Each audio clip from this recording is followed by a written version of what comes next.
Let's talk about online games for a minute.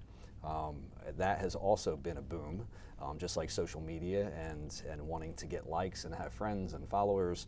There's also video games that are completely online, whether they are on your phone in an app or people that are at the computer and have a very elaborate gaming system. They're communicating and having those conversations with other people really throughout the world. What can you tell us about what a parent and guardian can do in regards to safety and what those online games and the dangers that could be there? Again, just be involved, watch what they're doing. One thing I always stress to parents is, like, if you're going to allow your student or your child to have these games or these apps, I suggest become familiar with them yourself, right? The apps and games, install them on your phone, right? Create an account, learn what you have access to, learn what they allow you access, to other people, communications and stuff like that. How you're able to text, maybe share pictures, stuff like that.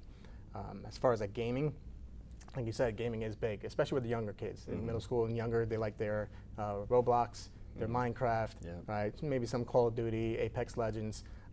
The thing about those games is there's a lot of in-game purchases that they can make, right? And it's usually not with regular money, currency. Like Roblox, for instance, has Robux, right? So if your child's being groomed, right, and now it's a potential predator wants something from the child. Well, hey, you want Robux? I can give it to you in an electronic gift card, right? And kids are like, oh yeah, what do I gotta do to get it? Well, you do this, take your top off, or get nude in front of the camera, and then once they have that one image, now they can use it against them to get more.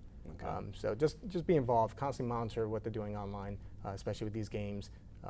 There's a lot of inappropriate stuff that occur on there. I used to play games myself, and with Xbox, it wasn't anything other than inappropriate language. But I had to like mute people. But at the very least, you have that on there. So it's almost like it's its own cryptocurrency in a way, but within the gaming system itself. And of course, I think kids, and especially young kids, aren't going to realize possibly what is happening in that moment because they're so just wrapped up in the game. And wanting to, again, just like it's all about the likes and the followers, it's about how they can excel in that game.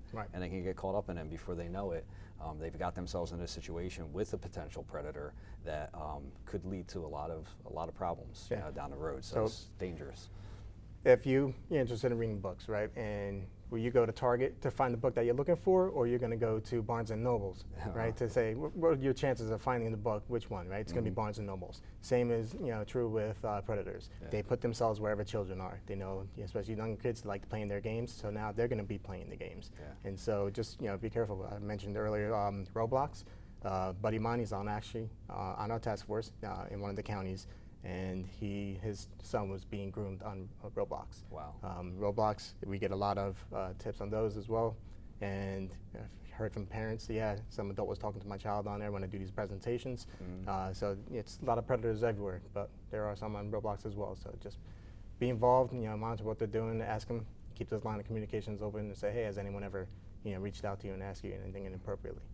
So. In terms of cell phones and moving away from, let's say, the computer monitor and online games for a minute, but the cell phones, it seems to be younger and younger. We had a conversation about that even prior to starting this formal conversation, and cell phones are, children are getting them at a younger and younger age.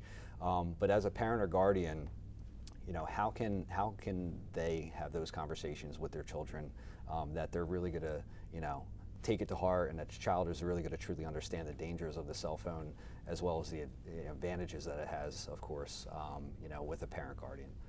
The best way, take the phone away. Just don't give them one, right?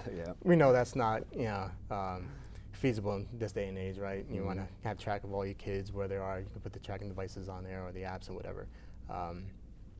But one thing you want to make sure that they're using wisely, as I mentioned before, do those spot checks, right? Make sure you want to do them daily, do them weekly, whenever you decide. Just don't make it a pattern, like every Monday at 6 p.m. Because now your child's going to know. All right, let me get rid of all this stuff if you're doing these checks on me. So do these checks you mentioned before. The parent pays for the phone and pays the bill. So when I've said this to parents in presentations, the response I get is, well, it's a violation of their privacy.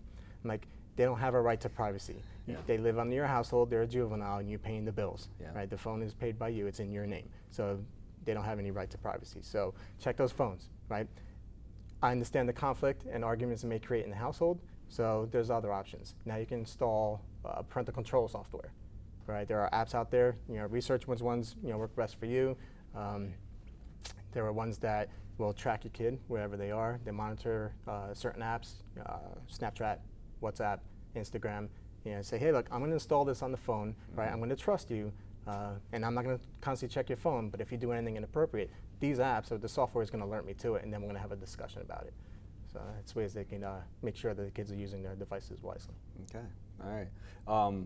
In terms of online safety, as a parent and guardian, what would you share in regards to what a parent or guardian can teach their child about staying safe online? Because in reality, children are going to go online.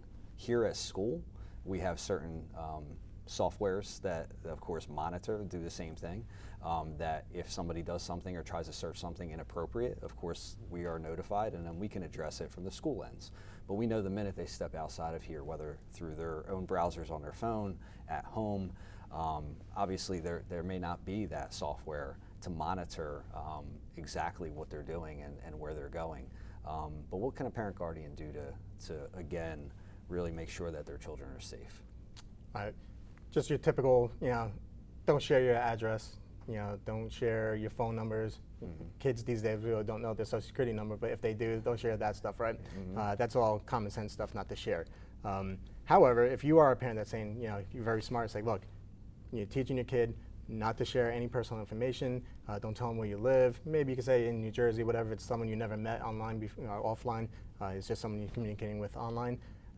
Little do they know is when you're taking a picture and you're sending a selfie saying, look, it's nothing inappropriate, it's just a headshot, this person wants to see what I look like, absolutely.